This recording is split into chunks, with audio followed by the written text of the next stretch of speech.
Hi everyone, it's Erin from the Provincial Farmhouse. Today I'm going to be creating some French Country Spring Decor.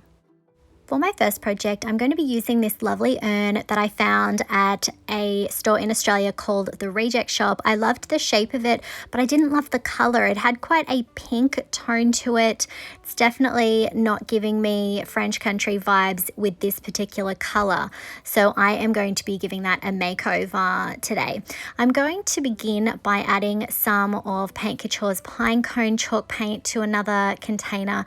I'm going to stir it really well to get those pigments really well mixed. I'm then going to add a little bit of pitch black chalk paint to tint it and make it a darker, deeper brown. And then once I've stirred that really well, I'm then going to be using salt wash paint additive. So this will thicken up my paint and create texture. So I'm going to stir that really well and just keep adding it until I have it the desired thickness. This is going to be my base color, so I wanted something that was darker that I could wipe back to a little bit later on. So I'm going to add it using just a cheap chip brush. I'm dabbing and stippling that on. That's also going to help create texture. Adding the salt wash texture additive to the paint allows me to create age. So it's going to look like a build-up of age, and it's going to look weathered and worn instead of it just being very flat, very new looking. Plus I really much prefer this color as a base color as opposed to those weird pink tones. I'm only going to be doing one coat, and I'm going to go part way down the pot itself. And then when that was dry, I took out Fusion's Silver Screen Milk Paint. This is a beautiful light gray. I'm going to measure out equal parts milk paint and water, and then I'm going to mix that really well together. Once I have that mixed enough, I'm going to begin applying it to my dry pot. So I'm going to be applying it in a pretty thick manner. I am only going to be doing one coat. I wasn't sure if I was going to have to do two, but one ended up being enough. I don't mind if I miss a couple of areas. I'm going to be doing some wet distressing anyway, back to that beautiful brown that we created. So if I miss a couple of areas, it really does not matter. So I'm going to go around and I'm going to add this beautiful gray milk paint over the entire pot. I'm not going to go all the way down into the pot, however, because I'm going to be adding a flower arrangement. It just would not make sense for me to go all the way to the bottom. So I'm just going to continue adding that milk paint until I have the desired area covered. To create that wonderful cracked chippy look, I'm going to grab my hairdryer out and I'm going to speed up the drying process. This is going to help create more texture and give us some crackle. And here I'm just going to show you a close-up of the texture and the cracks that I was able to achieve using Fusion milk paint. I did not seal the chalk paint that I put it over the top of, but I did go pretty heavy with that milk paint. So often you can achieve that chippy cracked look when you do that. I'm then going to go in with a wet wipe and do some wet distressing. I'm just hitting those sort of high points. It's really catching that wonderful texture that we created using the salt wash and also going a bit heavier on the milk paint. And I'm going to continue to work my way around, and this is just going to give me a really authentically aged look.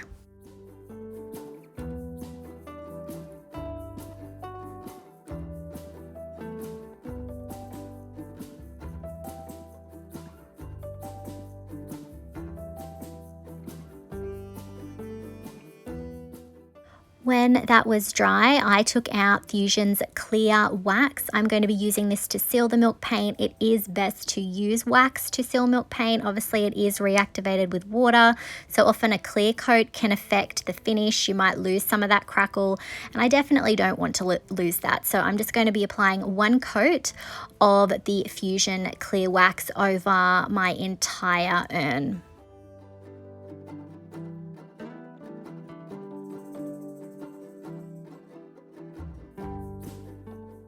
While the wax was still damp, I took out some Earth Dixie Dirt.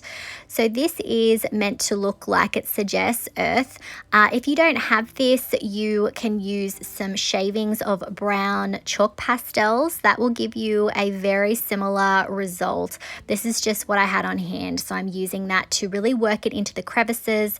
Because I have the wax down, that's going to help that dirt product stick to the surface. It's also going to go down into some of the wonderful cracks that we created with the milk paint.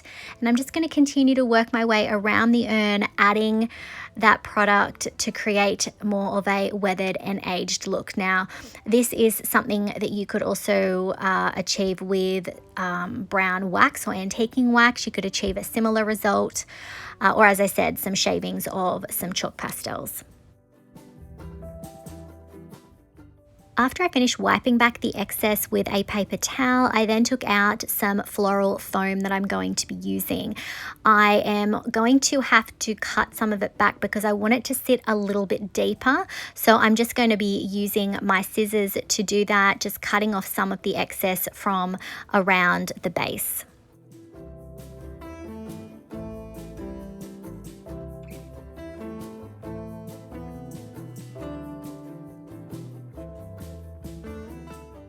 To secure the floral foam in place, I'm just going to be using my hot glue gun. I'm going to add glue to the bottom part of the foam, and I'm going to be then pressing that into the urn and really sort of applying pressure.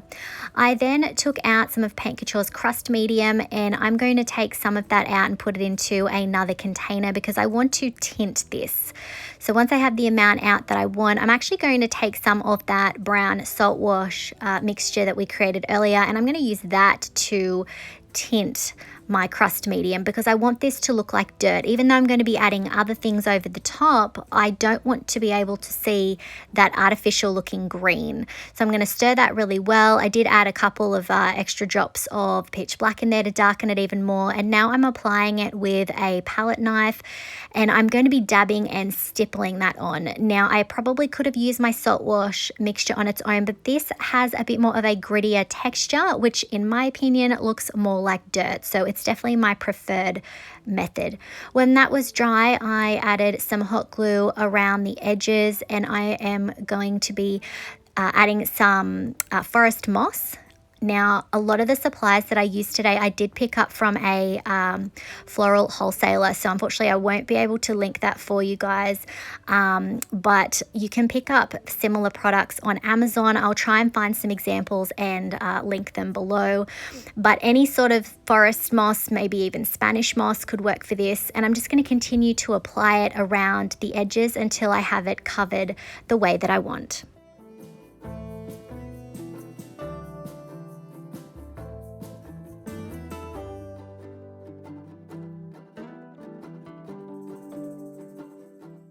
Next, I took out this 15 centimeter diameter grapevine wreath. I did get this from Amazon, so I will try and find the link for that. I've just removed the wire that was holding it in place because I want it to be looser. I want it to be a bit more messy, a little bit more natural looking. And then once I'm happy with that, I'm going to add back that wire that I removed to hold it in place, looking the way that I want. So I'm going in loosely. But as I said, I didn't want it to look so perfect. I wanted it to have some different heights, some gaps, and then I'm going to apply hot glue directly to my urn, and then I'm going to sit that grapevine wreath on top. Next, I'm going to take these little bits here. I actually picked these up at a dollhouse fair a while ago, and they're actually meant for dollhouses to look like vines climbing up the dollhouses, or also they can be used in sort of train set scale models. And I'm just using those to add some greenery because parts of it actually do look like grapevine wreath, but then there are these smaller little leaves that were the perfect scale for my project, and I'm just going around and adding that in and just pressing it into the grapevine wreath. I'm not going to add any extra glue. They sit in there really nicely. I'm just going to keep adding them until I'm happy with how that looks. I then went in and added some more hot glue, and I'm actually working that forest moss further up onto the grapevine wreath, just adding a little bit extra, adding some height. I'm then going to be using these snowdrops with the bulbs on the bottom. Again, these were from a floral wholesaler, so I'm not going to be saying where I got them from, but again, just have a little look online, type in bulb florals, and I'm pressing those into my floral foam, just adding 3 of them. And I'm also going to have a bit of a play with the leaves. I still want to be able to see the bulbs peeking up, which is why I didn't fill that center section all the way in. And here's a look at our finished urn spring arrangement.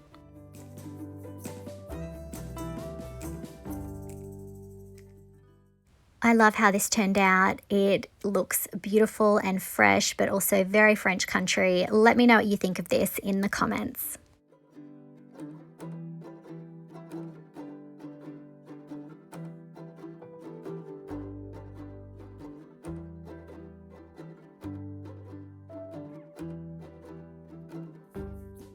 For my second project, I'm going to be working on this beautiful soup tureen. It is a made in China piece that was missing its lid, and I only paid $5 for it. I'm going to be taking it outside and using some White Night gloss clear coat. This is going to help my clear coat to stick a bit later.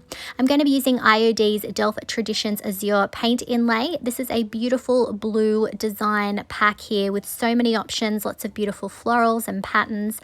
I'm going to be cutting out this beautiful rose design here, and then I'm also going to be cutting out the rose border pattern. I want to create a beautiful antique looking transferware piece, and these are going to definitely help me achieve that look. I'm then going to be cutting up the border. I was careful to cut it so that I was cutting it in between the patterns. I need to be able to arrange these in a certain way, so keep that in mind. Cut up your products to make them fit and suit your project.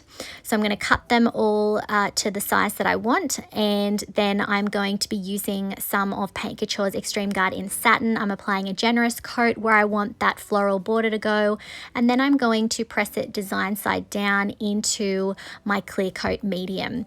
And then I'm going to continue the design on the right hand side and the left hand side. So I'm adding some more of that product down, and I'm going to arrange them in a way that they join up. So again, I'm going for that old transferware style, and these inlays can definitely help achieve that. I then used my mister and a wet wipe to apply some pressure and to help activate those paint pigments. I'm going to be working in sections so that the clear coat doesn't dry too quick.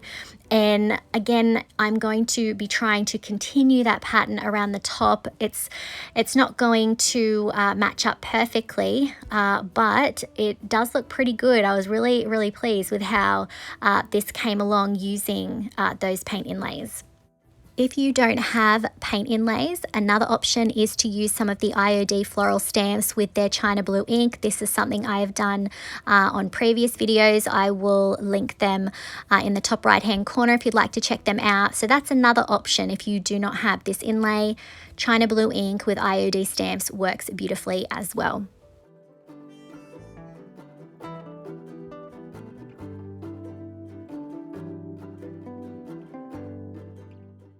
After adding the final piece for the top border, I used my mister on the other sections as well, and I'm just using a wet wipe to apply pressure. And then I applied some more of that Satin Extreme Guard to the front section, well, the part of it that I'm going to be using as the front. And then I'm going to press that beautiful rose design in. But before that, I did make some little dart cuts so that I could get my inlay to sit as flat as possible. I'm then going to press the inlay design side down into my wet clear coat, and I'm going to press that down and make sure that I've got good contact with that clear coat.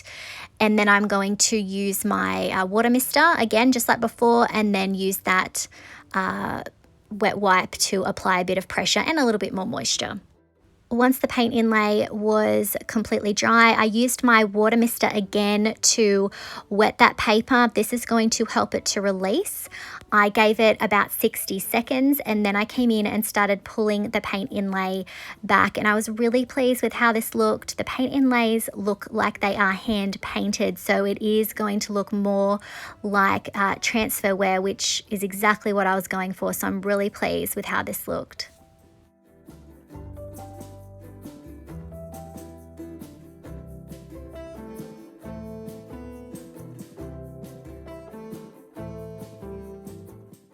There were a few sections that did not transfer perfectly, but that just adds to that unique and weathered and worn look. I then started removing the front design, and this is one that did not transfer completely, but again, it adds to that antiqued look. When it was dry, I took it outside and sealed it with that same White Knight clear coat. I then took out Paint Couture's Crackle Step 1, and I'm going to be dabbing and stippling that over the top of the entire outside of my terrain, and I am going to be trying to create that beautiful crazed look that antique transferware achieves over time. So that's my goal in using this product. So I'm going to be applying that over the top of the entire outside, and then when that was dry, I came in with Crackle Step 2. You know that Crackle Step 1 is ready when it feels sticky and tacky to the touch. So that is when you know it's right to go in and add that step 2. So I'm going in and adding that. This is a lot thicker, so be prepared for that. It's going to go on a lot thicker than step 1. I'm applying it in the same manner over the same areas as I applied Crackle Step 1. And then I let this dry completely, and I took out Paint Couture's Light Brown Sugar Antiquing Glaze. I'm going to take a little bit of that out, put it in a separate container, and then I'm adding water. I want to water this down so that it's not too intense. I don't want this to look dirty. I want it to look antiqued. I'm then going to start applying my watered down light brown sugar mixture over the top of the Crackle medium. I'm going to work in sections, and then I'm going to dab it off with a paper towel. So not a wet wipe this time, because I already have the mixture very watered down. And I'm just going to continue to apply it in each section and then dabbing that excess off with a paper towel.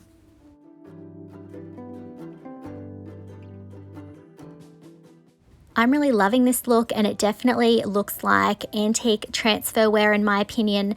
If, however, this was not to your taste and you prefer something that looks a bit newer, you could just leave this step out. You definitely don't need to go in and add the crackle or the glaze. You could keep it bright white if you like, but for me, I like something to look weathered and worn, like it's got a lot of age to it. So this is definitely a great option.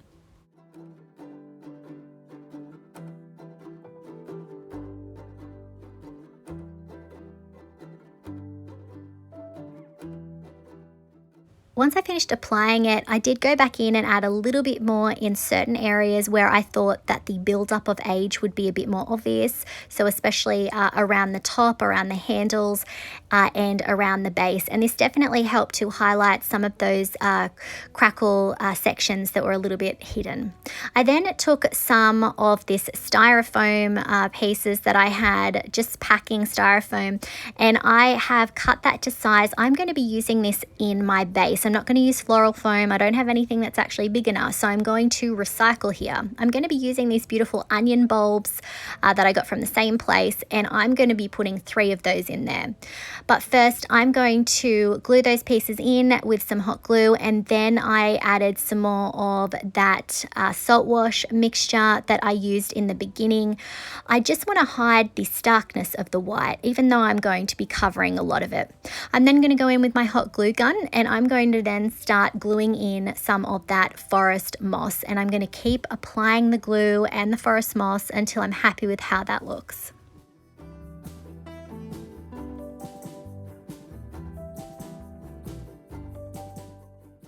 I then went in and added some hot glue to the place where I wanted my onion bulb to go. I had to spread the roots of the onion bulb so that it would sit down flat, and then I'm going to continue to add glue in those other 2 sections so I can glue the other 2 onion bulbs down.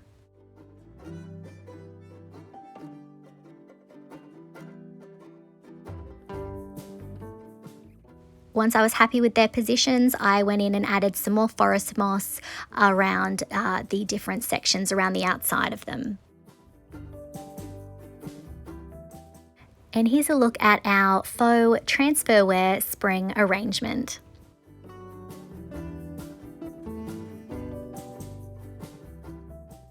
I am really pleased with how this turned out. I definitely think that my soup tureen looks like vintage transferware now, and those onion bulbs look beautiful in them. Let me know what you think of this in the comments.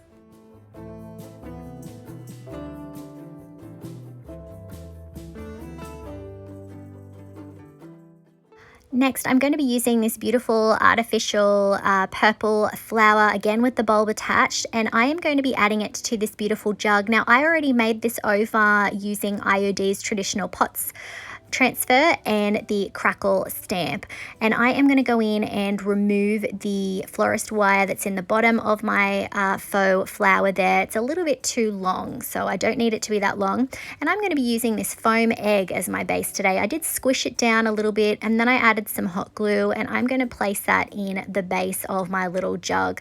I then went in and added some of that salt wash texture additive medium that I had left over, just so that you couldn't see too much of that white styrofoam. I then went in and started adding some hot glue around the edges of my little jug and also on the styrofoam egg, and I'm going to begin adding some of that forest moss. On a side note, I will try and link the tutorial for how I created this jug. I'll try and link that in the top right hand corner. I'm going to continue adding the forest moss until I'm happy with that, and then I added in my faux floral piece there, and then I added some more hot glue actually to the bulb of the floral piece so that I could add some forest moss and get it to stay at the level where I wanted it to be.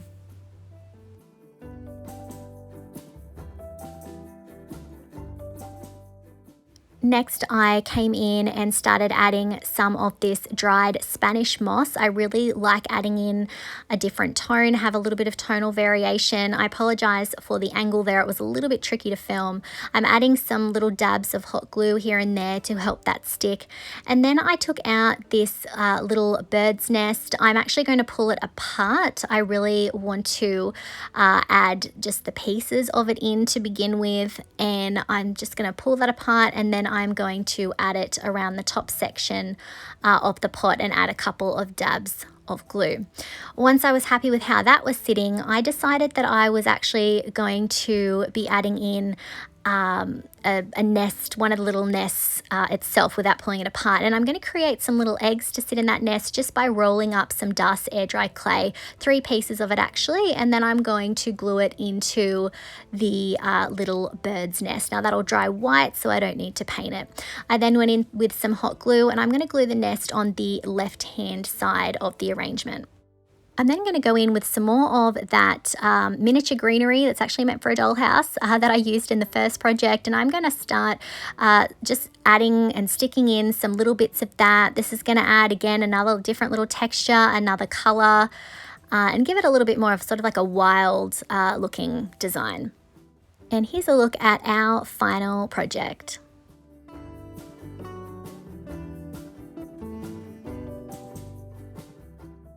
I think this turned out really sweet. I'm loving the combination of the traditional pots transfer design on that jug with the beautiful florals and that little nest. Let me know what you think of this in the comments.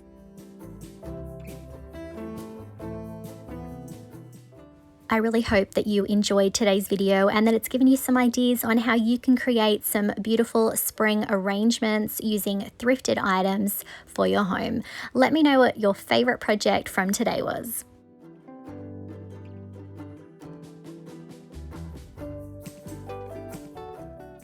If you enjoyed today's video, I would really appreciate it if you would hit that like button, comment, and share it out.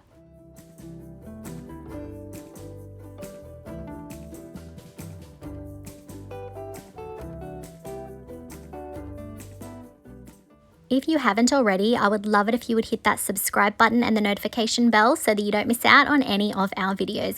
You can find most of the products used today on our website, theprovincialfarmhouse.com.au. Thanks for watching.